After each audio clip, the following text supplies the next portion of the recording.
الله أكبر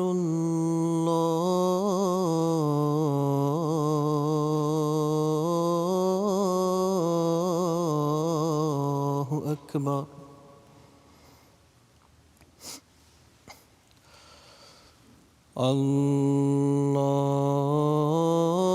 الله أكبر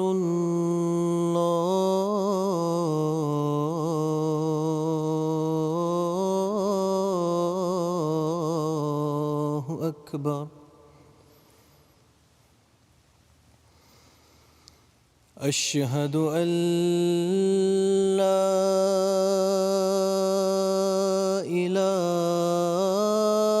إله إلا الله أشهد أن لا إله إلا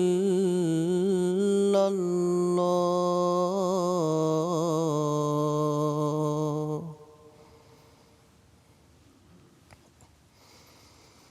أشهد أن محمدًا رسول الله أشهد أن محمدًا رسول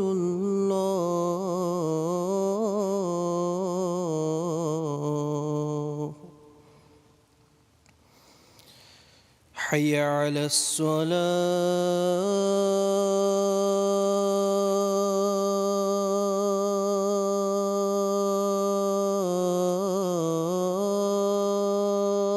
الصلاة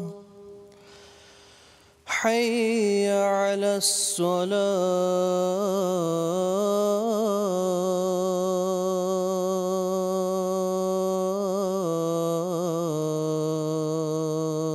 الصلاة حي على الفلاح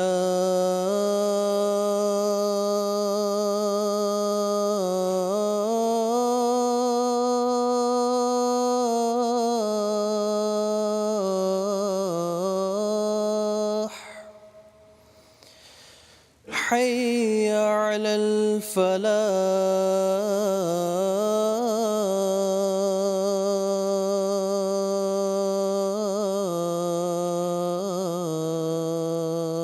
الفلاح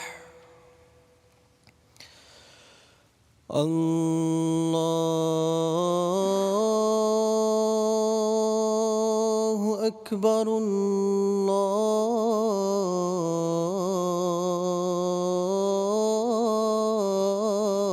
الله أكبر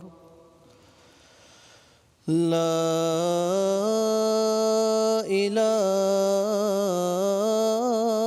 إله إلا الله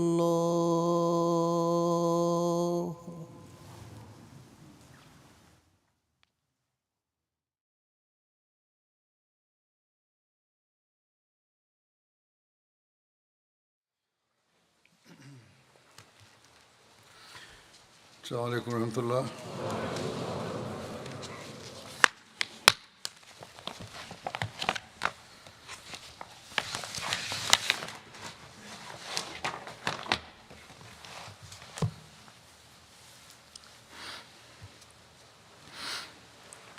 أشهد أن لا إله إلا الله وحده لا شريك له وأشهد أن محمدًا عبده ورسوله أما بعد فأعوذ بالله من الشيطان الرجيم بسم الله الرحمن الرحيم الحمد لله رب العالمين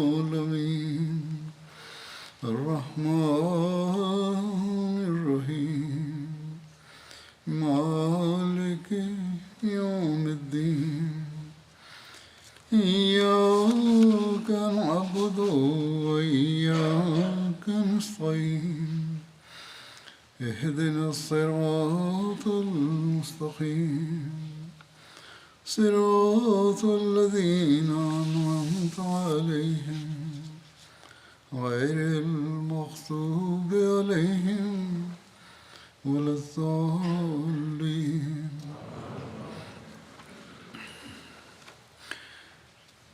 حضرت صلی اللہ علیہ وسلم کی سیرت کا ذکر ہو رہا تھا. روایات میں حضرت صلی اللہ علیہ وسلم کا اپنی بیٹی اور داماد کو تہجد کی نماز کی طرف توجہ دلانے کے واقعہ کا بخاری میں یوں ذکر ہے. حضرت علی بن ابو طالب نے بیان فرمایا کہ رسول اللہ صلی اللہ علیہ وسلم ایک رات ان کے اور اپنی بیٹی حضرت فاطمہ کے پاس تشریف لائے اور فرمایا کیا تم دونوں نماز نہیں پڑھتے؟ تو میں نے عرض کیا یا رسول اللہ صلی اللہ علیہ وسلم ہماری جانیں اللہ تعالیٰ کے ہاتھ میں، جب وہ چاہے کہ ہمیں اٹھائے تو ہمیں اٹھاتا ہے. تہجد کی نماز کا ذکر ہو رہا ہے. آپ صلی اللہ علیہ وسلم نے فرمایا کہتے ہیں حضرت علی کہ آپ صلی اللہ علیہ وسلم نے مجھے اس کا کوئی جواب نہیں دیا اور واپس تشریف لے گئے. پھر میں نے آپ صلی اللہ علیہ وسلم کو سنا جب کہ آپ واپس جا رہے تھے. آپ صلی اللہ علیہ وسلم اپنی ران پر ہاتھ مارتے ہوئے فرما رہے تھے کہ وکان الانسان اکثر شیء جدلا، کہ انسان سب سے بڑھ کر بحث کرنے والا ہے. حضرت مسلم موعود رضی اللہ عنہ نے اس واقعے کو تفصیل اس طرح بیان فرمائی ہے کہ ایک دفعہ آپ رات اپنے داماد حضرت علی اور اپنی بیٹی حضرت فاطمہ کے گھر گئے اور فرمایا کیا تہجد پڑھا کرتے ہو؟ یعنی وہ نماز جو آدھی رات کے قریب اٹھ کر پڑھی جاتی ہے. حضرت علی نے عرض کیا یا رسول اللہ پڑھنے کی کوشش تو کرتے ہیں مگر جب خدا تعالیٰ کی منشا کے متحد کسی وقت ہماری آنکھ بند رہتی ہے تو پھر تہجد رہ جاتی ہے. آپ صلی اللہ علیہ وسلم نے فرمایا تہجد پڑھا کرو، اور اٹھ کر اپنے گھر کی طرف چل پڑے اور راستے میں بار بار کہتے جاتے تھے کہ وکان الانسان اکثر شیء جدلا. یہ قرآن کریم کی ایک آیت ہے جس کے معنی ہے کہ انسان اکثر اپنی غلطی تسلیم کرنے سے گھبراتا ہے اور مختلف قسم کی دلیلیں دے کر اپنے قصور پر پردہ ڈالتا ہے. مطلب یہ تھا کہ بجائے اس کے کہ حضرت علی اور حضرت فاطمہ یہ کہتے کہ ہم سے کبھی کبھی غلطی بھی ہو جاتی ہے، انہوں نے یہ کیوں کہا کہ جب خدا تعالیٰ کا منشا ہوتا ہے کہ ہم نہ جاگیں تو ہم سوئے رہتے ہیں، اور اپنی غلطی کو اللہ تعالیٰ کی طرف کیوں منسوب کر لیا. اس بات کو مزید کھول کر بیان کرتے ہوئے حضرت مسلم موعود فرماتے ہیں ایک جگہ کہ حضرت علی اپنا ایک واقعہ بیان فرماتے ہیں جس سے ثابت ہوتا ہے کہ ایک موقع پر جب کہ حضرت علی نے آپ کو ایسا جواب دیا جس میں بحث اور مقابلے کا طرز پایا جاتا تھا، تو بجائے اس کے کہ آپ صلی اللہ علیہ وسلم ناراض ہوتے یا خفگی کا اظہار کرتے، آپ نے ایک ایسی لطیف طرز اختیار کی کہ حضرت علی غالباً اپنی زندگی کے آخری ایام تک اس کی حلاوت سے مزہ اٹھاتے رہے ہوں گے، اور انہوں نے جو لطف اٹھایا ہوگا وہ تو انہی کا حق تھا.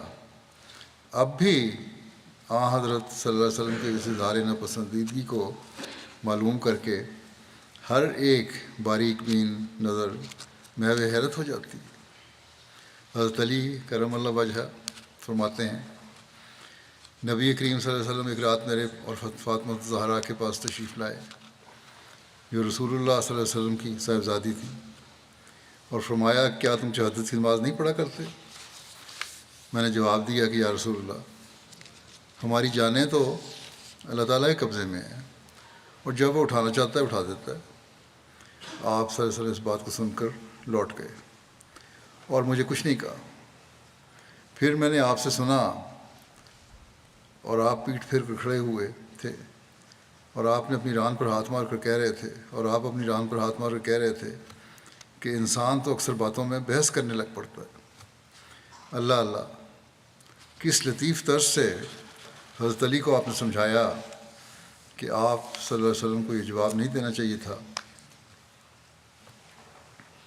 کہ آپ کو یہ جواب نہیں دینا چاہیے تھا۔ کوئی اور ہوتا تو اول بحث شروع کر دیتا کہ میری پوزیشن اور رتبے کو دیکھو، پھر اپنے جواب کو دیکھو، کیا تمہیں یہ حق پہنچتا تھا کہ اس طرح میری بات کو رد کر دو؟ یہ نہیں تو کم از کم بحث شروع کر دیتا کہ یہ تمہارا دعویٰ غلط ہے کہ انسان مجبور ہے اور اس کے تمام افعال اللہ تعالیٰ کے قبضے میں ہیں، وہ جس طرح چاہے کرواتا ہے، چاہے نماز کی توفیق دے چاہے نہ دے۔ اور کہتا کہ جبر کا مسئلہ قرآن شریف کے خلاف ہے، لیکن یہ سب کچھ کہہ سکتے تھے حضرت صلی اللہ علیہ وسلم، لیکن آپ صلی اللہ علیہ وسلم نے ان دونوں طریق میں سے کوئی بھی اختیار نہیں کیا، اور نہ تو ان پر ناراض ہوئے، نہ بحث کر کے حضرت علی کو ان کے قول کی غلطی پر آگاہ کیا، بلکہ ایک طرف ہو کر ان کے اس جواب پر اس طرح اظہار حیرت کر دیا کہ انسان بھی عجیب ہے کہ ہر بات میں کوئی نہ کوئی پہلو اپنے موافق نکال ہی لیتا ہے اور بحث شروع کر دیتا ہے۔ حقیقت میں آپ صلی اللہ علیہ وسلم کا اتنا کہہ دینا ایسے ایسے منافع اندر رکھتا تھا کہ جس کا عشر عشیر بھی کسی اور کی 100 بحثوں سے نہیں پہنچ سکتا تھا۔ اس حدیث سے ہمیں بہت سی باتیں معلوم ہوتی ہیں، آگے تجزیہ کیا آپ نے کہ کیا کیا باتیں معلوم ہوتی ہیں جن سے حضرت صلی اللہ علیہ وسلم کے اخلاق کے مختلف پہلوؤں پر روشنی پڑتی ہے، اور اسی جگہ ان کا ذکر کر دینا مناسب معلوم ہوتا ہے۔ اول تو یہ معلوم ہوتا ہے کہ آپ صلی اللہ علیہ وسلم کو دینداری کا کس قدر خیال تھا کہ رات کے وقت پھر کر اپنے قریبیوں کا خیال رکھتے تھے۔ بہت لوگ ہوتے ہیں جو خود تو نیک ہوتے ہیں، لوگوں کو بھی نیکی کی تعلیم دیتے ہیں، لیکن ان کے گھر کا حال خراب ہوتا ہے، اور ان میں یہ مادہ نہیں ہوتا کہ اپنے گھر کے لوگوں کی بھی اصلاح کریں، اور انہی لوگوں کی نسبت مثل مشہور ہے کہ انہی لوگوں کے متعلق نسبت مثل مشہور ہے کہ چراغ تلے اندھیرا، یعنی جس طرح چراغ اپنے آس پاس تمام اشیاء کو روشن کر دیتا ہے لیکن خود اس کے نیچے اندھیرا ہوتا ہے، اسی طرح یہ لوگ دوسروں کو تو نصیحت کرتے پھرتے ہیں مگر اپنے گھر کی فکر نہیں کرتے کہ ہماری روشنی سے ہمارے اپنے گھر کے لوگوں کو لوگ کیا فائدہ اٹھا رہے ہیں۔ مگر حضرت صلی اللہ علیہ وسلم کو اس بات کا خیال معلوم ہوتا ہے کہ ان کے عزیز بھی اس نور سے منور ہوں جس سے وہ دنیا کو روشن کرنا چاہتے تھے، اور اس کا آپ تعہد بھی کرتے تھے، اور ان کے امتحان و تجربہ میں لگے رہتے تھے۔ اور تربیت اعزاء ایک ایسا اعلیٰ درجہ کا جوہر ہے جو اگر آپ صلی اللہ علیہ وسلم میں نہ ہوتا تو آپ کے اخلاق میں ایک قیمتی چیز کی کمی رہ جاتی، لیکن آپ کیونکہ اعلیٰ اخلاق پہ قائم تھے اس لیے یہ جوہر بھی آپ میں خوب تھا۔ دوسری بات یہ معلوم ہوتی ہے کہ آپ صلی اللہ علیہ وسلم کو اس تعلیم پر کامل یقین تھا جو آپ دنیا کے سامنے پیش کرتے تھے، اور ایک منٹ کے لیے بھی آپ اس پر شک نہیں کرتے تھے۔ اور جیسا کہ لوگ اعتراض کرتے ہیں کہ نعوذ باللہ دنیا کو الو بنانے کے لیے اور اپنی حکومت جمانے کے لیے آپ صلی اللہ علیہ وسلم نے یہ سب کارخانہ بنایا تھا، مخالفین اسلام یہی اعتراض کرتے ہیں، ورنہ آپ کو کوئی وحی نہیں آتی تھی۔ کئی اورینٹلسٹ اس طرح ہی لکھتے رہتے ہیں، اور اس کو کافر بھی یہی کہا کرتے تھے۔ یہ بات نہ تھی، بلکہ آپ صلی اللہ علیہ وسلم کو اپنے رسول اور خدا کے مامور ہونے پر ایسا سلج قلب تھا، اتنا پکا یقین تھا جس کی نظیر دنیا میں نہیں ملتی، کیونکہ ممکن ہے کہ لوگوں میں آپ صلی اللہ علیہ وسلم بناوٹ سے کام لے کر اپنی سچائی کو ثابت کرتے ہوں، لیکن یہ خیال نہیں کیا جا سکتا کہ کہ رات کے وقت ایک شخص خاص طور پر اپنی بیٹی اور داماد کے پاس جائے اور ان سے دریافت کرے کہ کیا وہ اس عبادت کو بھی بجا لاتے ہیں جو اس نے فرض نہیں کی، بلکہ اس کا ادا کرنا مومنوں کے اپنے حالات پر چھوڑ دیا ہے، اور جو آدھی رات کے وقت اٹھ کر ادا کی جاتی ہے۔ اس وقت آپ صلی اللہ علیہ وسلم کو جانا اور اپنی بیٹی اور داماد کو ترغیب دینا کہ وہ تہجد بھی ادا کیا کریں، اس کامل یقین پر دلالت کرتا ہے جو آپ صلی اللہ علیہ وسلم کو اس تعلیم پر تھی جس پر آپ لوگوں کو چلانا چاہتے تھے۔ ورنہ ایک مفتری انسان جو جانتا ہو کہ ایک تعلیم پر چلنا ایک سا ہے، اپنی اولاد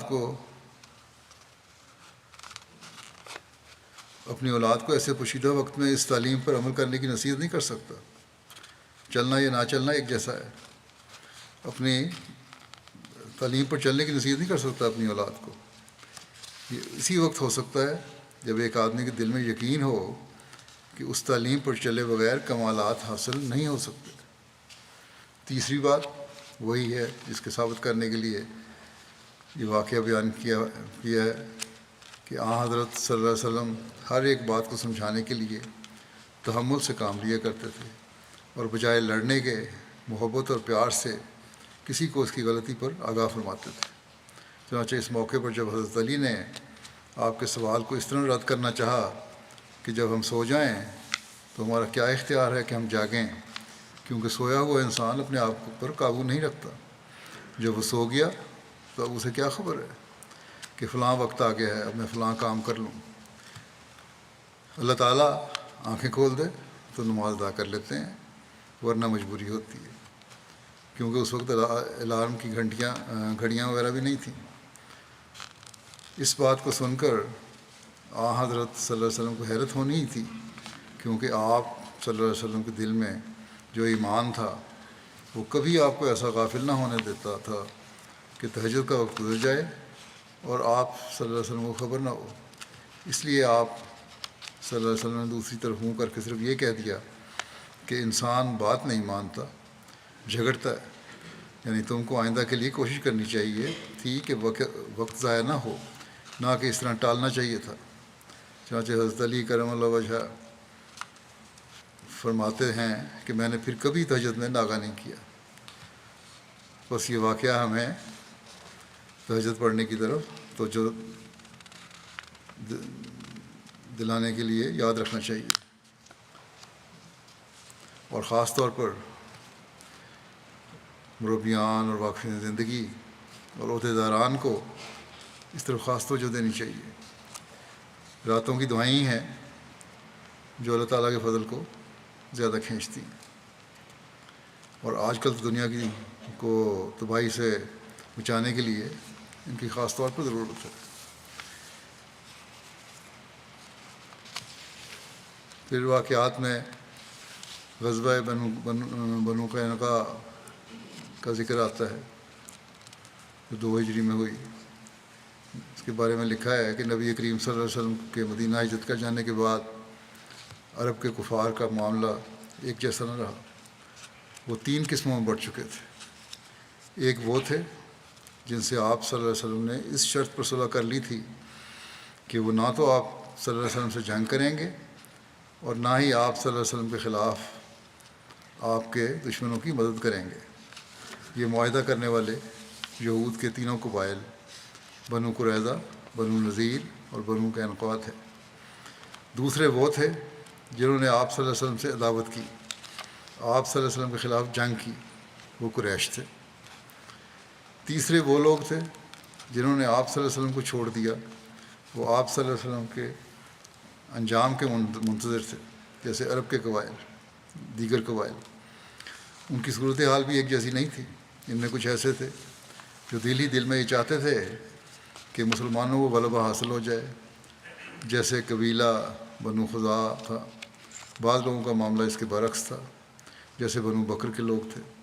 کچھ ایسے بھی تھے جو ظاہر طور پر مسلمانوں کے ساتھ تھے، لیکن اندر خانہ نبی صلی اللہ علیہ وسلم کے دشمنوں کا ساتھ دیتے تھے۔ یہ منافقین تھے۔ جب آپ صلی اللہ علیہ وسلم مدینہ تشریف لائے تو آپ صلی اللہ علیہ وسلم نے سب یہود سے معاہدہ کیا آپ اور ان کے صلی اللہ علیہ وسلم اور ان کے مابین معاہدہ لکھا گیا۔ ہر قوم اپنے حلیف کے ساتھ مل گئی۔ اب آپ نے اپنے اور ان کے مابین امان نامہ لکھا۔ ان پر بہت سی شرائط عائد کیں۔ ان میں سے ایک شرط یہ تھی کہ وہ آپ صلی اللہ علیہ وسلم کے خلاف کسی دشمن کی مدد نہیں کریں گے۔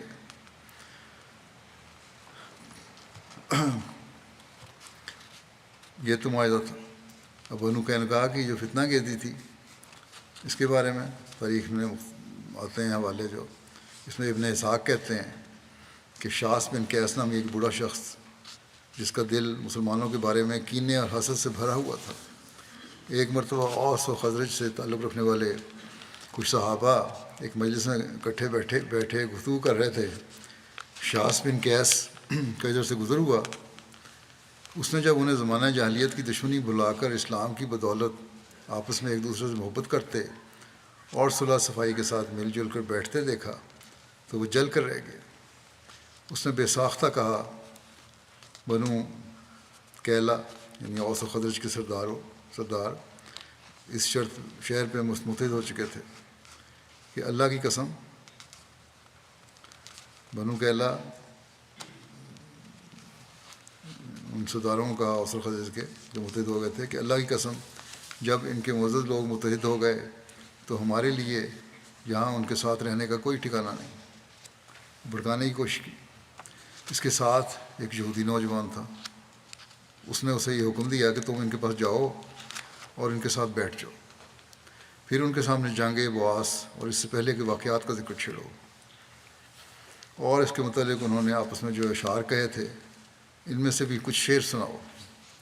جنگ بواس جو زمانہ جاہلیت میں اوس و خزرج کے درمیان برپا ہوئی تھی، اس میں اوس کو خزرج پر کامیابی حاصل ہوئی تھی۔ اس وقت اوس کا سردار حزیر بن سماک اشلی تھا، یہ حضرت اسید کا والد تھا۔ خزرج کا سردار عمر بن نعمان بیازی تھا۔ یہ دونوں اس جنگ میں مارے گئے تھے۔ اس جوان یہودی نے مسلمانوں میں بیٹھ کر وہی ذکر چھیڑا اور آگ بھڑکائی۔ اوس و خزرج کے سوئے ہوئے پرانے جذبات پھر بھڑک اٹھے اور وہ مشتعل ہو گئے۔ ان کے درمیان تو میں شروع ہو گئی۔ وہ آپس میں جھگڑنے اور ایک دوسرے پر فخر جتانے لگے۔ بات اس قدر بڑھ گئی کہ دونوں قبیلوں میں سے ایک ایک آدمی آمنے سامنے گھٹنوں کے بل بیٹھ گئے اور آپس میں تکرار کرنے لگے۔ مقابلہ بڑھ گیا۔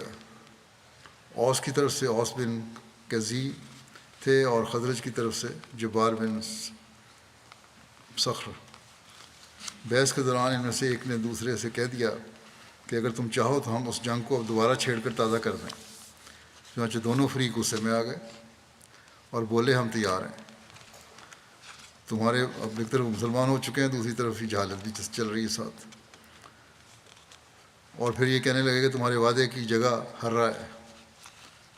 ہررا مدینہ دو ہروں کے درمیان ایک ہررا ہے کو سیاہ پتھری زمین کو کہتے ہیں، اور مشرق کی جانب ہررائے عقم ہے جسے کو ہررائے بنو قریظہ بھی کہتے ہیں،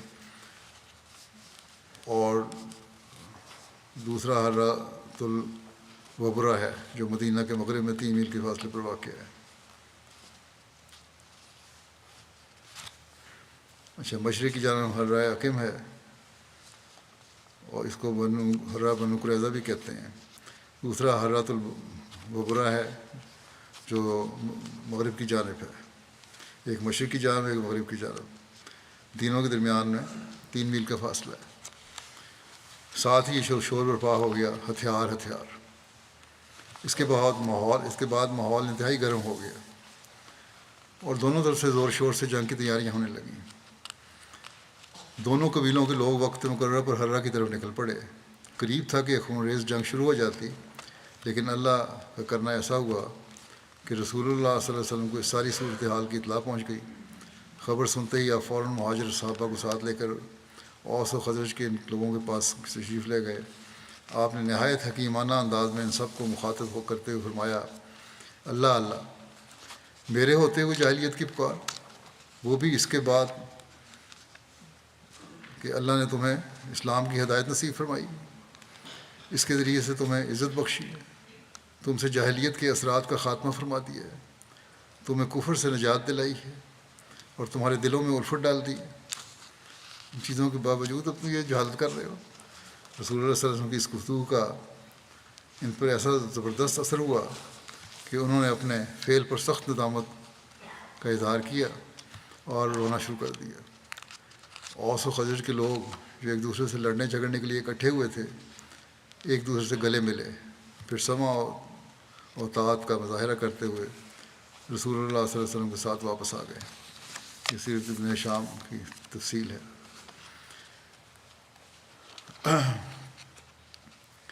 یہود کی طرف سے معاہدہ کی خلاف ورزی کے بارے میں لکھا ہے کہ جب غزوہ بدر میں اللہ تعالیٰ نے مسلمانوں کو شاندار فتح عطا فرمائی تو ان لوگوں کی سرکشی کھل کر سامنے آ گئی، اور حضرت صلی اللہ علیہ وسلم اور مسلمانوں سے ان کا حسد ظاہر ہو گیا۔ اپنی اس جلن اور بغض کی وجہ سے انہوں نے اپنے معاہدے کو ختم کر دیا۔ انہوں نے کہنا شروع کر دیا کہ اے محمد، آپ خیال کرتے ہیں کہ ہم آپ کی قوم جیسے ہیں؟ آپ خود فریبی میں مبتلا نہ ہوں کہ آپ نے ایک ایسی قوم سے مقابلہ کیا جو جنگ سے اناڑی اور ناواقف ہے، اور آپ کو ان پر غلبے کا موقع مل گیا۔ یعنی جنگ بدر کی طرف اشارہ کر کے کہا کہ مکے کے کافروں کو تو آپ نے شکست دے دی، ہم ایسے نہیں ہیں، ہم بہت بہتر ہیں۔ اللہ کی قسم، اگر ہم نے آپ سے جنگ کی تو آپ کو پتہ چل جائے گا کہ مرد تو ہم ہیں۔ اور یہود کے تینوں قبائل میں سے جنہوں نے سب سے پہلے معاہدے کی خلاف ورزی اور غداری کی وہ بنو قینقاع کے یہودی تھے۔ اس شرارت کے بارے میں یہ بھی لکھا ہے، چھیڑ چھاڑ جو تھی ان کی مسلمانوں کے ساتھ۔ ایک واقعہ ایک مسلمان عورت کا ہے۔ لکھا ہے کہ رسول اللہ صلی اللہ علیہ وسلم سے ان کی دعوت کے اظہار کے ساتھ ساتھ یہ واقعہ بھی ہوا کہ ایک انصاری کی بیوی اپنا تجارتی سامان لے کر بنو قینقاع کے بازار میں آئی، جس میں اونٹ اور بکریاں وغیرہ تھیں، تاکہ یہ مال فروخت کر کے نفع حاصل کرے۔ یہ مال اس نے بنو قینقاع کے بازار میں فروخت کیا، اور اس کے بعد وہیں ایک یہودی سنار کے پاس بیٹھ گئی زیور وغیرہ لینے کے لیے۔ اس نے اپنے بدن اور چہرے کو چھپایا ہوا تھا۔ کچھ اوباش یہودیوں نے اس سے چہرہ ظاہر کرنے پر اصرار کیا، جس پر اس نے انکار کر دیا۔ اس پر دکاندار سنار نے اٹھ کر اس کے نقاب کا ایک کونا چپکے سے اس کی پشت کی طرف کسی چیز سے باندھ دیا۔ یہ ایک روایت میں یوں بھی ہے کہ اس نے خاموشی سے اس کی چادر کا ایک سرا ایک کانٹے یا کیل میں الجھا دیا۔ عورت کو اس بات کا پتہ نہ چل سکا۔ جب وہ عورت جانے کے لیے کھڑی ہوئی تو کپڑا الجھا ہوا ہونے کی وجہ سے کھل گیا اور اس کا ننگ ظاہر ہو گیا۔ اس پر یہودیوں نے کہکے لگائے۔ عورت نے اس کی اس بےہودگی پر چیخنا شروع کر دیا۔ قریب ہی ایک مسلمان گزر رہا تھا۔ اس نے جیسے ہی یہودیوں کی شرارت دیکھی، وہ یہودی سنار کی طرف جھپٹا اور تلوار سے اس کو قتل کر دیا۔ یہ دیکھ کر یہودیوں نے اس مسلمان پر حملہ کیا اور اسے قتل کر ڈالا۔ اس واقعے کے بعد مسلمانوں میں بنو قینقاع کے یہودیوں کے خلاف سخت غم و غصہ پیدا ہو گیا۔ آپ صلی اللہ علیہ وسلم کو بھی آپ نے فرمایا کہ اس قسم کی حرکتوں کے لیے ہمارا اور ان کا معاہدہ نہیں ہوا تھا۔ حضرت عبادہ بن صامت کہنے لگے، یا رسول اللہ صلی اللہ علیہ وسلم، میں اللہ اور اس کے رسول اور مسلمانوں کا ساتھی ہوں اور ان کافروں کے معاہدے سے بری ہوتا ہوں۔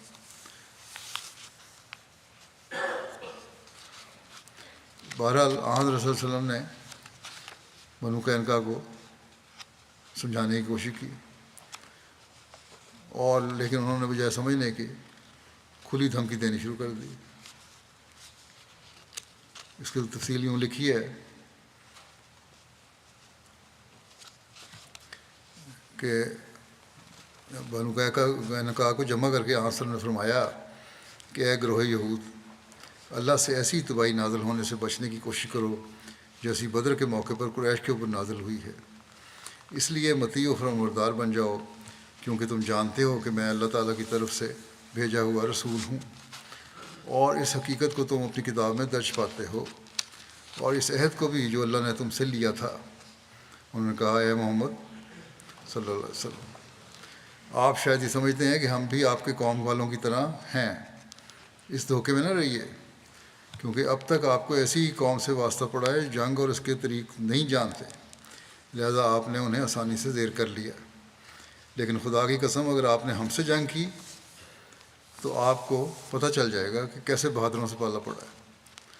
ایک دوسری روایت میں ہے کہ رسول اللہ صلی اللہ علیہ وسلم کو جب غزوہ بدر کے موقع پر یہود کی بدعہدی کا علم ہوا تو آپ صلی اللہ علیہ وسلم نے یہود کو بنو قینقاع کے بازار میں جمع کر کے تنبیہ فرمائی تھی۔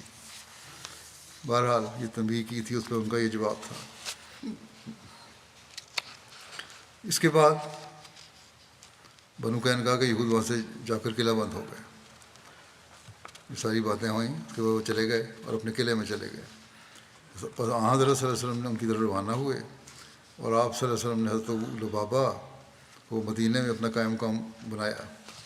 آپ کا جھنڈا سفید رنگ کا تھا اور اسے آپ کے چچا حضرت حمزہ اٹھائے ہوئے تھے۔ بنو قینقاع کا محاصرہ وہ کیا گیا۔ اس کی تفسیر میں لکھا ہے کہ آپ صلی اللہ علیہ وسلم نے 15 دن تک بنو قینقاع کے یہودیوں کا سخت محاصرہ کیے رکھا، اور آپ صلی اللہ علیہ وسلم اس غزوے کے لیے شوال کی 15 تاریخ کو روانہ ہوئے اور ذوالقعدہ کی چاند تک وہیں رہے۔ اللہ تعالیٰ نے ان کے دلوں میں مسلمانوں کا رعب پیدا فرما دیا۔ بنو قینقاع کے ان یہودیوں میں 400 جنگجو تھے جو قلعے کی حفاظت پر مامور تھے، اور 300 زرہ پوش تھے۔ آخر محاصرے سے تنگ آ کر یہود نے حضرت صلی اللہ علیہ وسلم سے درخواست کی کہ ہمارا راستہ چھوڑ دیں تو ہم مدینہ سے جلا وطن ہو کر ہمیشہ کے لیے چلے جائیں گے، اور صرف ہماری عورتوں اور بچوں کو ہمارے لیے چھوڑ دیں جنہیں ہم اپنے ساتھ لے جائیں، اور باقی مال و دولت آپ رکھ لیں، اور مال بھی، ہتھیار وغیرہ بھی شامل ہوں گے۔ آپ صلی اللہ علیہ وسلم نے یہود کی یہ بات قبول فرما لی اور انہیں مدینہ سے نکل جانے کا حکم دیا۔ سیرت الحدیبیہ کے میں اس طرح درج ہے۔ لیکن سیرت کی اکثر کتب میں یہ بھی ہے کہ عبداللہ بن ابی بن سلول کے حوالے سے یہ روایت ہے کہ اس موقع پر وہ نبی کریم صلی اللہ علیہ وسلم کی خدمت میں بار بار حاضر ہوا۔ وہ کیونکہ بنو قینقاع کا حلیف تھا، اس لیے اس نے بار بار سفارش اور التجا کی اور مختلف طریقوں سے اس امر کا اظہار کیا کہ نبی کریم صلی اللہ علیہ وسلم بنو قینقاع کو معاف کر دیں، ان کو قتل نہ کریں اور انہیں جانے دیں اور انہیں بخش دیں۔ اس روایت سے یہ تاثر پیدا ہوتا ہے گویا حضرت صلی اللہ علیہ وسلم نے ان کے قتل کا ارادہ فرمایا تھا، اور یہ کہ عبداللہ بن ابی کی مسلسل سفارش سے ان کو معاف کیا گیا تھا۔ لیکن یہ درست نہیں ہے، کبھی آپ نے قتل کا ارادہ نہیں فرمایا ان کی عورتوں، بچوں یا ان لوگوں کو۔ در حقیقت اور اس طرح کی جو روایات ہیں وہ مشکوک ہیں۔ چنانچہ ایسی روایات پر محاکمہ کرتے ہوئے ایک مورخ سید برکات احمد کی کتاب میں لکھا ہے کہ یہود کے ہتھیار ڈال دینے کے بعد جب عبداللہ بن ابی حضور کی خدمت میں آیا اور بولا میرے آدمیوں کے لیے نرمی کا برتاؤ کیجیے گا، تو آن صلی اللہ علیہ وسلم نے فرمایا تیرا ستیناس ہو، مجھے چھوڑ دے۔ ابن ابی نے جواب دیا ہرگز نہیں، واللہ میں آپ کو جانے نہیں دوں گا جب تک آپ میرے آدمیوں کے ساتھ نرمی کا برتاؤ نہیں کریں گے۔ کیا آپ ان کو تہہ تہہ کر دیں گے؟ خدا کی قسم مجھے پورا یقین ہے کہ حالات تبدیل ہو کر رہیں گے۔ اس پر رسول اللہ صلی اللہ علیہ وسلم نے فرمایا اچھی بات ہے، تو تم ہی انہیں لے جاؤ۔ ابن اسحاق، واقدی اور ابن سعد تینوں اس قصے کو بیان کرتے ہیں۔ ان تینوں کو پڑھ کر یہ اندازہ ہوتا ہے کہ گویا رسول اللہ صلی اللہ علیہ وسلم پر عبداللہ بن ابی کا کچھ اثر تھا، لیکن خود عبداللہ بن ابی کی سفارشی الفاظ مشتبہ معلوم ہوتے ہیں۔ ابن اسحاق کے بیان میں اس کا قطعاً اظہار نہیں ہوتا کہ رسول اللہ صلی اللہ علیہ وسلم نے کوئی ایسی بات فرمائی ہو جس سے یہ نتیجہ نکالا جا سکے کہ آپ بنو قینقاع کو تہہ کر دینے کا ارادہ کر چکے تھے۔ ایک تو مورخ یہ کہ اس سے ثابت نہیں ہوتا۔ واقعی کے ہاں اس ارادہ کی طرف اشارہ ضرور ملتا ہے، اور اسی بات کو ابن سعد نے بھی دہرایا ہے۔ لیکن اس موقع پر ہمیں یہ بات ذہن میں ضرور رکھنی چاہیے کہ اگرچہ آپ صلی اللہ علیہ وسلم ایک سیاسی رہنما بھی تھے، لیکن دشمنوں کے ساتھ بے جا سختی کا معاملہ کبھی نہیں کرتے تھے۔ آپ تشدد کو ناپسند کرتے تھے، اور میدان جنگ میں بھی اگر جاتے تو بوجہ مجبوری جاتے تھے، اور وہاں بھی خانخواہ خون ریزی سے پرہیز کرتے تھے۔ بہرحال یہ محاصرہ تو ہوا تھا، اور انہوں نے پناہ بھی مانگی تھی، اس لیے بنو قینقاع کی جلا وطنی بھی ہوئی۔ اس کا تفصیل یوں ہے، اس یہودی قبیلہ کے درخواست کے مطابق ان کو جلا وطن کرنے کا فیصلہ کیا گیا، اور یہود کو مدینہ سے جلا وطن کرنے کی ذمہ داری آپ صلی اللہ علیہ وسلم نے حضرت عبادہ بن صامت کے سپرد فرمائی، اور مدینے سے 3 دن میں نکل جانے کی مہلت دی۔ چنانچہ وہ 3 دن میں مدینے سے نکل گئے۔ ایک قول یہ ہے کہ یہود نے عبادہ سے مزید مہلت طلب کی، لیکن آپ صلی اللہ علیہ وسلم نے 1 گھنٹے کی مزید مہلت دی اور اپنی نگرانی میں جلا وطن کیا۔ یہ لوگ یہاں سے نکل کر شام کے علاقے ازریات چلے گئے۔ شام کی طرف ایک شہر ہے۔ ایک قول یہ بھی ہے کہ جلا وطن کرنے پر حضرت محمد بن مسلمہ کو مامور فرمایا تھا، عین ممکن ہے کہ دونوں کو یہ ذمہ داری سپرد کی ہو۔ بہرحال یہود کے گھروں سے کافی ہتھیار ملے جب وہ لوگ چلے گئے، تو کیونکہ یہ دوسرے یہودیوں میں سے سب سے زیادہ مالدار اور سب سے زیادہ بہادر اور جنگجو لوگ تھے۔ آپ صلی اللہ علیہ وسلم نے ان کے ہتھیاروں میں سے اپنے لیے 3 کمانیں، 2 زرہیں، 3 تلواریں اور 3 نیزے منتخب فرمائے۔ کمانوں کے نام کتوم، روحا اور بیضا ہے۔ کتوم غزوہ احد میں ٹوٹ گئی تھی۔ 2 زرہیں جن کے نام سغدیہ اور فضہ ہیں، اسی طرح 3 نیزے اور 3 تلواریں منتخب فرمائیں۔ ایک تلوار کو قلی، دوسرے کو بطار کہا جاتا تھا، تیسری کا کوئی نام نہیں تھا۔ سیرت الحلبیہ کی یہ روایت ہے۔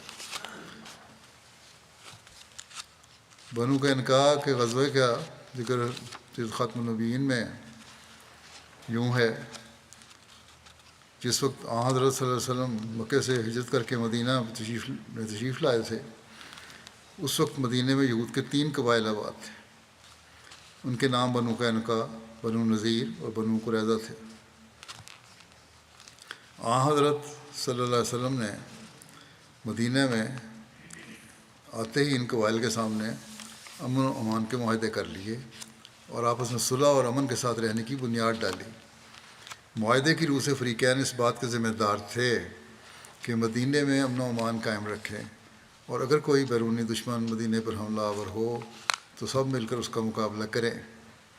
شروع میں تو یہود اس معاہدے کے پابند رہے، اور کم از کم ظاہری طور پر انہوں نے مسلمانوں کے ساتھ کوئی جھگڑا پیدا نہیں کیا، لیکن جب انہوں نے دیکھا کہ مسلمان مدینے میں زیادہ اقتدار حاصل کرتے جاتے ہیں تو ان کے تیور بدلنے شروع ہو گئے، اور انہوں نے مسلمانوں کی اس بڑھتی ہوئی طاقت کو روکنے کا تہیہ کر لیا، اور اس غرض کے لیے انہوں نے ہر قسم کی جائز و ناجائز تدابیر اختیار کرنی شروع کی، حتیٰ کہ انہوں نے اس بات کی کوشش سے بھی دریغ نہیں کیا کہ مسلمانوں کے اندر پھوٹ پیدا کر کے خانہ جنگی شروع کرا دیں۔ چنانچہ روایت آتی ہے کہ ایک موقع پر قبیلہ اوس اور خزرج کے بہت سے لوگ اکٹھے بیٹھے ہوئے تھے، وہاں محبت اتفاق سے باتیں کر رہے تھے۔ بعض فتنہ پرداز یہود نے اس مجلس میں پہنچ کر جنگ بعاث کا تذکرہ شروع کر دیا۔ یہ وہ خطرناک جنگ تھی جو ان 2 قبائل کے درمیان ہجرت سے چند سال قبل ہوئی تھی، اور جس میں اوس اور خزرج کے بہت سے لوگ ایک دوسرے کے ہاتھ سے مارے گئے تھے۔ جیسے پہلے بھی تفصیل سے ذکر ہو چکا ہے، اس جنگ کا ذکر آتے ہی بعض جوشیلے لوگوں کے دلوں میں پرانی یاد تازہ ہو گئی اور گزشتہ عداوت کے منظر آنکھوں کے سامنے پھر گئے۔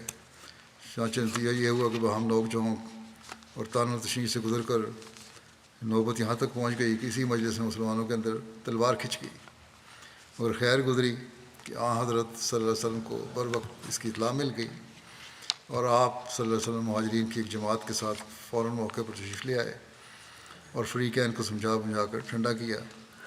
پھر ملامت بھی فرمائی کہ تم میرے ہوتے ہوئے جاہلیت کا طریقہ اختیار کرتے ہو اور خدا کی اس نعمت کی قدر نہیں کرتے کہ اس نے اسلام کے ذریعے تمہیں بھائی بھائی بنا دیا۔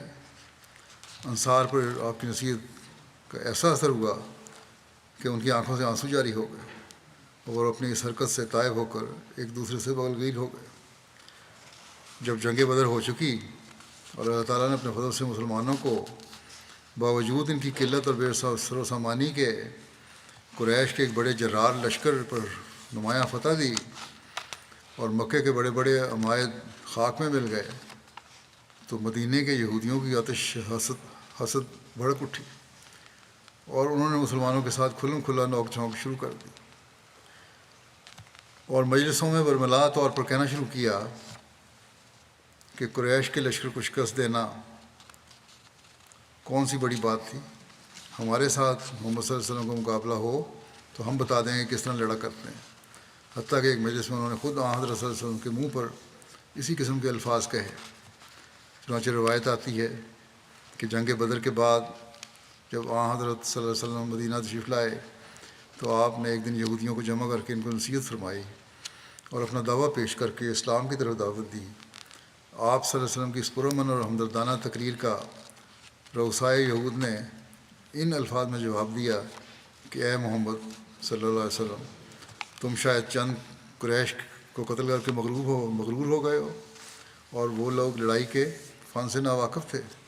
اگر ہمارے ساتھ تمہارا مقابلہ ہو تو تمہیں پتہ لگ جائے گا کہ لڑنے والے ایسے ہوتے ہیں۔ یہود نے صرف عام دھمکی پر ہی اکتفا نہیں کیا، بلکہ ایسا معلوم ہوتا ہے کہ انہوں نے حضرت صلی اللہ علیہ وسلم کے قتل کے بھی منصوبے شروع کر دیے تھے، کیونکہ روایت آتی ہے کہ جب ان دنوں میں طلحہ بن برا جو ایک مخلص صحابی تھے فوت ہونے لگے تو انہوں نے وصیت کی کہ اگر میں رات کو مروں تو نماز جنازہ کے لیے حضرت صلی اللہ علیہ وسلم کو اطلاع نہ دی جاوے، تا ایسا نہ ہو کہ میری وجہ سے آپ پر یہود کی طرف سے کوئی حادثہ گزر جاوے۔ الغرض جنگ بدر کے بعد یہود نے کھلم کھلا شرارت شروع کر دی، اور چونکہ مدینہ کے یہود میں بنو قینقاع سب میں زیادہ طاقتور اور بہادر تھے، اس لیے سب سے پہلے انہی کی طرف سے عہد چکنی شروع ہوئی۔ چنانچہ مورخین لکھتے ہیں کہ مدینہ کے یہودیوں میں سے سب سے پہلے بنو قینقاع نے اس معاہدے کو توڑا جو ان کے اور حضرت صلی اللہ علیہ وسلم کے درمیان ہوا تھا، اور بدر کے بعد انہوں نے بہت سرکشی شروع کر دی اور برملا طور پر بغض و حسد کا اظہار کیا اور عہد و پیمان کو توڑ دیا۔ مگر باوجود اس قسم کی باتوں کے مسلمانوں نے اپنے آقا کی ہدایت کے تحت ہر طرح سے صبر سے کام لیا اور اپنی طرف سے کوئی پیش دستی نہیں ہونے دی۔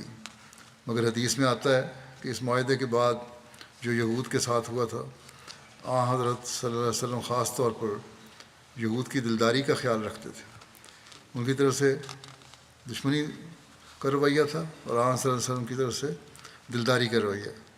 چنانچہ ایک دفعہ ایک مسلمان اور ایک یہودی میں کچھ اختلاف ہو گیا۔ یہودی نے حضرت موسیٰ کی تمام انبیاء پر فضیلت بیان کی، صحابی کو اس پر غصہ آیا اور اس نے یہودی کے ساتھ کچھ سختی کی اور حضرت صلی اللہ علیہ وسلم کو افضل الرسل بیان کیا۔ جب حضرت صلی اللہ علیہ وسلم کو اس واقعے کی اطلاع ہوئی تو آپ ناراض ہوئے اور اس صحابی کو ملامت فرمائی اور کہا کہ تمہارا یہ کام نہیں کہ تم خدا کے رسولوں کی ایک دوسرے پر فضیلت بیان کرتے پھرو۔ اور پھر آپ نے موسیٰ کی ایک جزوی فضیلت بیان کر کے یہودی کی دلداری فرمائی۔ مگر باوجود اس دلدارانہ سلوک کے یہودی اپنی شرارت میں ترقی کرتے گئے اور بالآخر یہود کی طرف سے ہی جنگ کا باعث پیدا ہوا اور ان کی قلبی عداوت ان کے سینوں میں سما نہ سکی۔ اور یہ اس طرح پر ہوا کہ ایک مسلمان خاتون بازار میں ایک یہودی کی دکان پر کچھ سودا خریدنے کے لیے گئی، جیسا کہ ذکر ہو چکا ہے تفصیل سے۔ بعض شریف یہودیوں نے جو اس دکان پر بیٹھے ہوئے تھے اسے نہایت و باشانہ طریق پر چھیڑا اور خود دکاندار نے شرارت کی کہ اس عورت کے تہہ بند کے نچلے کونے کو اس کی بے خبری کی حالت میں کسی کانٹے وغیرہ سے اس کی پیٹھ کے کپڑے سے ٹانک دیا۔ نتیجہ یہ ہوا کہ جب وہ عورت ان کے باشانہ طریق کو دیکھ کر وہاں سے اٹھ کر لوٹنے لگی تو وہ ننگی ہو گئی۔ اس پر اس یہودی دکاندار اور اس کے ساتھیوں نے زور سے کہکا لگایا اور ہنسنے لگے۔ مسلمان خاتون نے شرم کے مارے ایک چیخ ماری اور مدد چاہی۔ اتفاق سے ایک مسلمان اس وقت قریب موجود تھا، وہ لپک کر موقع پر پہنچا اور وہاں لڑائی میں یہودی دکاندار مارا گیا، جس پر چاروں طرف سے اس مسلمان پر تلواریں برس پڑیں اور وہ غیور مسلمان وہیں پر ڈھیر ہو گیا۔ مسلمانوں کی اس واقعے کا علم ہوا تو غیرت قومی سے ان کی آنکھوں میں خون اتر آیا، اور دوسری طرف یہودی جو اس واقعے کو لڑائی کا بہانہ بنانا چاہتے تھے ہجوم کر کے اکٹھے ہو گئے اور ایک بلوے کی صورت پیدا ہو گئی۔ حضرت صلی اللہ علیہ وسلم کو اطلاع ہوئی تو آپ نے رؤسائے بنو قینقاع کو جمع کر کے کہا کہ یہ طریقہ اچھا نہیں ہے۔ اب آپ کا طریقہ دیکھ لیں کس طرح آپ نے کوشش کی کہ کسی طرح معاملہ ٹھنڈا ہو۔ تم ان شرارتوں سے باز آ جاؤ اور خدا سے ڈرو۔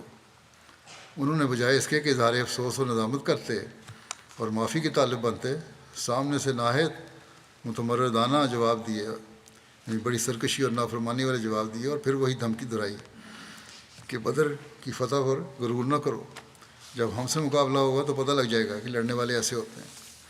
ناچار آپ صلی اللہ علیہ وسلم صحابہ کی ایک جمعیت کے ساتھ لے کر بنو قینقاع کے قلعوں کی طرف روانہ ہو گئے۔ اب یہ آخری موقع تھا کہ وہ اپنے افعال پر پشیمان ہوتے۔ جب آپ روانہ ہوئے تو اب بھی معافی مانگ لیتے تو ختم ہو جاتا معاملہ، مگر وہ سامنے سے جنگ پر آمادہ تھے۔ الغرض جنگ کا اعلان ہو گیا اور اسلام اور یہودیت کی طاقتیں ایک دوسرے کے مقابلے پر نکل آئیں۔ اس زمانے کے دستور کے مطابق جنگ کا ایک طریق یہ بھی ہوتا تھا کہ اپنے قلعوں میں محفوظ ہو کر بیٹھ جاتے تھے اور فریق مخالف قلعوں کا محاصرہ کر لیتا تھا، اور موقع موقع پر گاہے گاہے ایک دوسرے کے خلاف حملے ہوتے رہتے تھے، حتیٰ کہ یا تو محاصرہ کرنے والی فوج قلعے پر قبضہ کرنے سے مایوس ہو کر محاصرہ اٹھا لیتی تھی اور یہ محصورین کی فتح سمجھی جاتی تھی، اور یا محصورین مقابلے کی تاب نہ لا کر قلعے کا دروازہ کھول کر اپنے آپ کو فاتحین کے سپرد کر دیتے تھے۔ اس موقع پر بھی بنو قینقاع نے یہی طریقہ اختیار کیا اور اپنے قلعوں میں بند ہو کر بیٹھ گئے۔ حضرت صلی اللہ علیہ وسلم نے ان کا محاصرہ کیا اور 15 دن تک برابر محاصرہ جاری رہا۔ بالآخر جب بنو قینقاع کا سارا زور اور غرور ٹوٹ گیا تو انہوں نے اس شرط پر اپنے قلعوں کے دروازے کھول دیے کہ ان کے اموال مسلمانوں کے ہو جائیں گے، مگر ان کی جانوں اور ان کے اہل و عیال پر مسلمانوں کا کوئی حق نہیں ہوگا۔ حضرت صلی اللہ علیہ وسلم نے اس شرط کو منظور فرما لیا، کیونکہ گو موسوی شریعت کی روح سے یہ سب لوگ واجب القتل تھے، اور معاہدے کی روح سے ان لوگوں پر موسوی شریعت کا فیصلہ ہی جاری ہونا چاہیے تھا، مگر اس قوم کا یہ پہلا جرم تھا۔ اور حضرت صلی اللہ علیہ وسلم کی رحیم و کریم طبیعت انتہائی سزا کی طرف، جو ایک آخری علاج ہوتا ہے، ابتدائی قدم پر مائل نہیں ہو سکتی تھی، لیکن دوسری طرف ایسے بد عہد اور معاند قبیلہ کا مدینہ میں رہنا بھی ایک مارے آستین کے پالنے سے کم نہ تھا، خصوصاً جب اوس اور خزرج کا ایک منافق گروہ پہلے سے مدینہ میں موجود تھا، اور بیرونی جانب سے بھی تمام عرب کی مخالفت نے مسلمانوں کا ناک میں دم کر رکھا تھا۔ ایسے حالات میں حضرت صلی اللہ علیہ وسلم کو یہی فیصلہ ہو سکتا تھا کہ بنو قینقاع مدینہ سے چلی جائیں۔ یہ سزا ان کے جرم کے مقابلے میں اور نیز اس زمانے کے حالات کو ملحوظ رکھتے ہوئے ایک بہت نرم سزا تھی، اور دراصل اس میں صرف خود حفاظتی کا پہلو ہی مد نظر تھا، ورنہ عرب کی خانہ بدوش اقوام کے نزدیک نقل مکانی کوئی بڑی بات نہیں تھی، خصوصاً جبکہ کسی قبیلے کی جائیدادیں زمینوں اور باغات کی صورت میں نہ ہوں۔ ان لوگوں اور بنو قینقاع کی نہیں تھیں، کوئی ان کی جائیدادیں ایسی نہیں تھیں جو غیر منقولہ ہوں، جو وہاں رہنے جن کو زمینیں یا اس قسم کی جائیدادیں جن پر ان کا انحصار ہو، اور پھر سارے کے سارے قبیلے کو بڑے امن کے ساتھ ایک جگہ کو چھوڑ کر دوسری جگہ جا کر آباد ہونے کا موقع مل جائے۔ چنانچہ بنو قینقاع بڑے اطمینان کے ساتھ مدینہ چھوڑ کر شام کی طرف چلے گئے۔ ان کی روانگی کے متعلق ضروری اہتمام اور نگرانی وغیرہ کا کام حضرت صلی اللہ علیہ وسلم نے اپنے صحابی عبادہ بن صامت کے سپرد فرمایا تھا، جو ان کے خلفاء میں سے تھے، یہ ان کے بنو قینقاع کے حلیف تھے۔ چنانچہ عبادہ بن صامت چند منزل تک بنو قینقاع کے ساتھ گئے اور پھر انہیں حفاظت کے ساتھ آگے روانہ کر کے واپس لوٹ آئے۔ وہاں مال غنیمت جو مسلمانوں کے ہاتھ آیا وہ صرف آلات حرب اور آلات پیشہ زرگری پر مشتمل تھا۔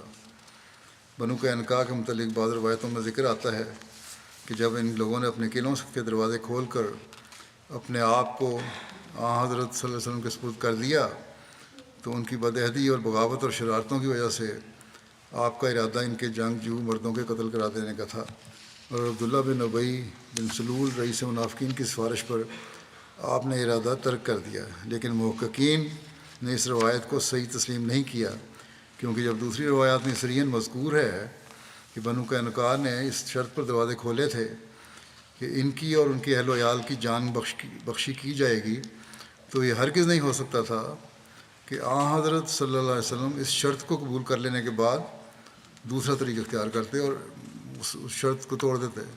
البتہ بنو قینقاع کی طرف سے جان بخشی کی شرط کا پیش ہونا اس بات کو ظاہر کرتا ہے کہ وہ خود ہی سمجھتے تھے کہ ان کی اصل سزا قتل ہی ہے، مگر وہ حضرت صلی اللہ علیہ وسلم سے رحم کے طالب تھے اور یہ وعدہ لینے کے بعد اپنے قلعے کا دروازہ کھولنا چاہتے تھے کہ ان کو قتل کی سزا نہیں دی جائے گی، لیکن گو حضرت صلی اللہ علیہ وسلم نے اپنی رحیم النفسی سے انہیں معاف کر دیا تھا، مگر معلوم ہوتا ہے خدا تعالیٰ کی نظر میں یہ لوگ اپنی بدعمالی اور جرائم کی وجہ سے اب دنیا کے پردے پر زندہ چھوڑے جانے کے قابل نہیں تھے۔ چنانچہ روایت آتی ہے کہ جس جگہ یہ لوگ جلا وطن ہو کر گئے وہاں انہیں ابھی 1 سال بھی نہ گزرا تھا کہ ان میں کوئی ایسی بیماری وغیرہ پڑی کہ سارے کا سارا قبیلہ اسی کا شکار ہو کر پیوند خاک ہو گیا۔ غزوہ بنو قینقاع کی تاریخ کے متعلق کسی کے اختلاف ہے۔ واقعی اور ابن سعد نے شوال 2 ہجری بیان کی ہے، متاخرین نے زیادہ تر اسی کی اتباع کی ہے، بعد میں آنے والے مورخین نے، لیکن ابن اسحاق اور ابن ہشام نے اسے غزوہ سویق کے بعد رکھا ہے جو مسلمہ طور پر ماہ ذی الحجہ 2 ہجری کے شروع میں ہوا تھا، اور حدیث کی ایک روایت میں بھی یہ اشارہ ملتا ہے کہ غزوہ بنو قینقاع حضرت فاطمہ کے رخصتانے کے بعد ہوا تھا، کیونکہ اس روایت میں یہ بیان کیا گیا ہے کہ حضرت علی نے اپنے ولیمہ کی دعوت کا خرچ مہیا کرنے کے لیے یہ تجویز کی تھی کہ بنو قینقاع کے ایک یہودی زرگر کو ساتھ لے کر جنگل میں جائیں اور وہاں سے اسخر گھاس لا کر مدینہ کے زرگروں کے پاس فروخت کریں، جس سے یہ ثابت ہوتا ہے کہ حضرت فاطمہ کے رخصتانے کے وقت جو عام مورخین کے نزدیک ذو الحجہ 2 ہجری میں ہوا تھا، ابھی تک بنو قینقاع مدینہ میں ہی تھے۔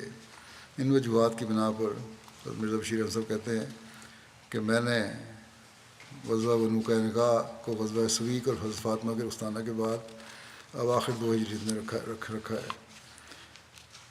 اس موقع پر یہ ذکر بھی خالی از فائدہ نہ ہوگا کہ غزوہ بنو قینقاع کا سبب بیان کرتے ہوئے مسٹر مارگولیس نے اپنی طرف سے ایک عجیب و غریب بات بنا کے لکھی ہے جس کا قطعاً کسی روایت میں اشارہ تک بھی ذکر نہیں آتا۔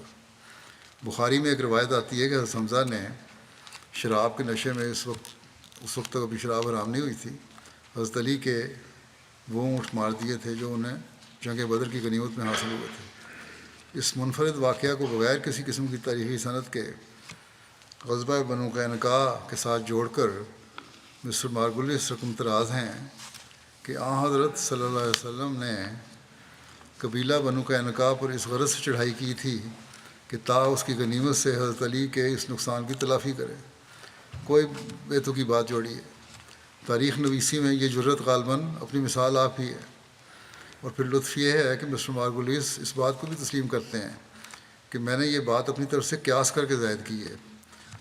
حوالے تو کوئی نہیں ملے، لیکن میرا خیال ہے کہ اس لیے اور کوئی ذریعہ نہیں تھا کہ جنگ پوری کی جائے قبیلے کو 2 اونٹوں کی قیمت کے لیے۔ عجیب سوچیں ان کی۔ مستشرقین یا غیر مسلم تاریخ دان جو ہیں بغض اور عداوت میں اتنے بڑے ہوئے ہیں مسلمانوں کی کہ تاریخ کو توڑ مروڑ کر پیش کرنا ان کے لیے بڑا آسان ہے، اور یہ اکثر جگہ نظر آتا ہے۔ بہرحال باقی باتیں انشاءاللہ آئندہ۔ جو آج کل دنیا کے حالات ہیں ان کی یاد دہانی دوبارہ میں دعا کے لیے کروا دوں۔ حماس اور اسرائیل کی جنگ اور اس کے نتیجے میں معصوم فلسطینی عورتوں اور بچوں کی شہادتیں بڑھتی جا رہی ہیں۔ جنگ کے حالات جس تیزی سے شدت اختیار کر رہے ہیں اور اسرائیل کی حکومت اور بڑی طاقتیں جس پالیسی پر عمل کرتی نظر آ رہی ہیں، اس سے تو عالمی جنگ اب سامنے کھڑی نظر آ رہی ہے۔ اور اب تو بعض مسلمان ملکوں کے سربراہوں نے بھی یہ کہنا شروع کر دیا کھل کے، روس، چین نے بھی، اور اسی طرح مغربی تجزیہ نگاروں نے بھی یہ کہنا اور لکھنا شروع کر دیا ہے کہ اب یہ جنگ کا دائرہ وسیع ہوتا نظر آ رہا ہے۔ اگر فوری حکمت والی پالیسی اختیار نہ کی گئی تو دنیا کی تباہی ہے۔ سب کچھ خبروں میں آ رہا ہے، آپ سب کے سامنے صورتحال ہے۔ اس لیے احمدیوں کو دعاؤں کی طرف خاص توجہ دینی چاہیے، ریلیکس نہ ہو جائیں، کم از کم ہر نماز میں ایک سجدہ یا کم از کم کسی ایک نماز میں ایک سجدہ تو ضرور اس کے لیے پڑھنا چاہیے، ادا کرنا چاہیے، اس میں دعا کرنی چاہیے۔ مغربی دنیا کا تو کسی بھی ملک کا سربراہ ہو، وہ اس معاملے میں انصاف سے کام لینا نہیں چاہتا، نہ اس بارے میں کچھ کہنے کی ضرورت رکھتا ہے۔ اہم دین پیسوں میں نہ پڑے کہ کس ملک کا وزیر اعظم یا سربراہ اچھا ہے اور کس کا اچھا نہیں، اور اس کو ہمیں یہ نہیں کہنا چاہیے اور مسلمانوں کو اس کے خلاف نہیں بولنا چاہیے، یہ سب فضول باتیں ہیں۔ جب تک کوئی جرأت سے جنگ بندی کی کوشش نہیں کرتا، وہ بہرحال دنیا کو تباہی کی طرف لے جانے کا ذمہ دار ہے۔ بس اپنے ماحول میں دعاؤں کے ساتھ اس بات کو پھیلانے کی کوشش کریں کہ ظلم کو روکو۔ اگر کسی احمدی کسی سے تعلقات ہیں تو اسے سمجھائیں۔ یہی جرأت ہے، یہی اللہ تعالیٰ کے حکم پر عمل کرنے کا معیار ہے۔ اسرائیلی حکومت کے نمائندے کہتے ہیں کہ حماس نے ہمارے معصوموں کو مارا، ہم بدلہ لیں گے، اور یہ بدلہ اب تمام حدیں پار کر گیا ہے۔ جتنی اسرائیلی جانوں کا نقصان ہوا ہے جو بیان کی جاتی ہیں، اس سے 4-5 گنا زیادہ فلسطینی جانوں کا نقصان ہو چکا ہے۔ اگر حماس کو ختم کرنے کا ٹارگٹ ہے ان کا، جیسے یہ کہتے ہیں، تو پھر ان سے دو وجود جنگ کریں۔ عورتوں، بچوں، بوڑھوں کو کیوں نشانہ بنا رہے ہیں؟ پھر پانی، خوراک، علاج سب سے محروم کر دیا لوگوں کو۔ حقوق انسانی اور جنگوں کے اصول کے تمام دعوے یہاں آ کر ان حکومتوں کے ختم ہو جاتے ہیں۔ ہاں، بعض اس طرف توجہ بھی دلاتے ہیں، جیسے گزشتہ دنوں امریکہ کے سابق صدر اوباما نے کہا تھا، اس کی جنگ اگر کرنی بھی ہے تو جنگی اصولوں کو سامنے رکھنا چاہیے، سویلین کو پھر ظلم نہیں ہونا چاہیے۔ UN کے سیکرٹری جنرل صاحب بھی بولے تھے۔ اس پر اسرائیل کی حکومت نے شور مچا دیا۔ تو باقی دنیا کے امن کے دعوے داروں نے اپنے آپ کو اس کا سب سے بڑا امن کو قائم کرنے والا سمجھتے ہیں، یا چیمپئن سمجھتے ہیں۔ سیکرٹری جنرل کے بیان کی تائید میں کچھ نہیں بولے، بلکہ ناپسندگی کا اظہار کیا انہوں نے۔ بہرحال حالات خطرناک ہیں اور خطرناک تر ہوتے جا رہے ہیں۔ مغربی میڈیا ایک طرف کی خبریں تو بڑھا چڑھا کر دیتا ہے، اور دوسری طرف کی ایک کونے میں چھوٹی سی خبر، جیسے گزشتہ دنوں ایک رہائی پانے والی جو عورتیں تھیں، ایک عورت نے کہا کہ مجھ سے قید میں بہتر سلوک ہوا، اس کی خبر تو ایک کونے میں چلی گئی۔ اور جو یہ بیان ہے کہ حماس کی قید جہنم تھی، اسے مستقل بڑی خبر کا حصہ بنا کے پیش کیا جاتا ہے۔ انصاف تو یہ ہے کہ سب صورتحال سامنے رکھی جائے، پھر دنیا کو اپنا فیصلہ کرنے دیں کہ کون ظالم ہے، کون مظلوم ہے، اور کس حد تک یہ جنگ جائز ہے اور کہاں جا کے یہ ختم ہونی چاہیے۔ تو دنیا کے سامنے ساری صورتحال آنی چاہیے، نہ کہ ایک طرفہ رائے۔ بہرحال ہمیں دعاؤں کی طرف بہت توجہ دینی چاہیے۔ ظلم کو ختم کرنے کے لیے اپنے دائرے میں کوشش بھی کرنی چاہیے، اور دعا بھی۔ مسلمان مظلوموں کے لیے بھی اور مسلمان حکومتوں کو ایک جامع اور دیرپا منصوبہ بندی بنانے کے لیے بھی دعا کرنی چاہیے۔ مسلمانوں کی مشکلات دور ہونے کے لیے ہمیں خاص درد رکھنا چاہیے۔ ہم تو اس مسیح موعود کے ماننے والے ہیں جس نے مسلمانوں کے لیے باوجود اس کے کہ تکلیفیں ہمیں پہنچتی رہتی ہیں ان سے، اپنے جذبات کا اظہار یوں کیا کہ اے دل تو نیز خاطر اینا نگاہ دار، کآخر کنن دعوی حب پیغمبروں۔ اے دل، تو ان لوگوں کا لحاظ رکھ، آخر وہ میرے پیغمبر کی محبت کا دعویٰ کرتے ہیں۔ بس حضرت صلی اللہ علیہ وسلم سے محبت کا تقاضا ہے کہ ہم مسلمانوں کے لیے بہت دعا کریں. اللہ تعالیٰ ہمیں اس کی توفیق بھی دے اور مسلمانوں کو بھی اور دنیا کو عقل بھی دے.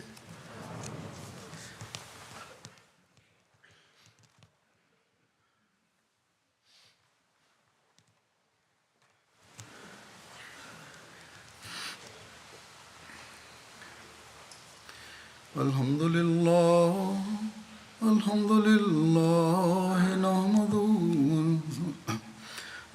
لله نحمده ونستعينه ونستغفره ونؤمن به ونتوكل عليه ونعوذ بالله من شرور أنفسنا ومن سيئات أعمالنا.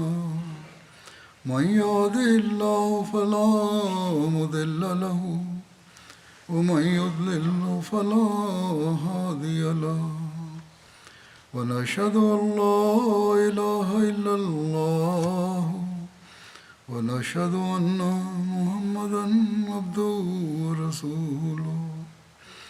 عباد الله رحمكم الله إن الله يأمر بالعدل والإحسان وإيتاء ذي القربى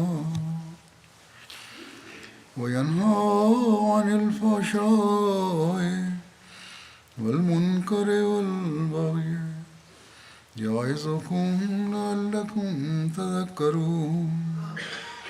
اذكروا الله يذكركم وادعوه يستجب لكم ولذكر الله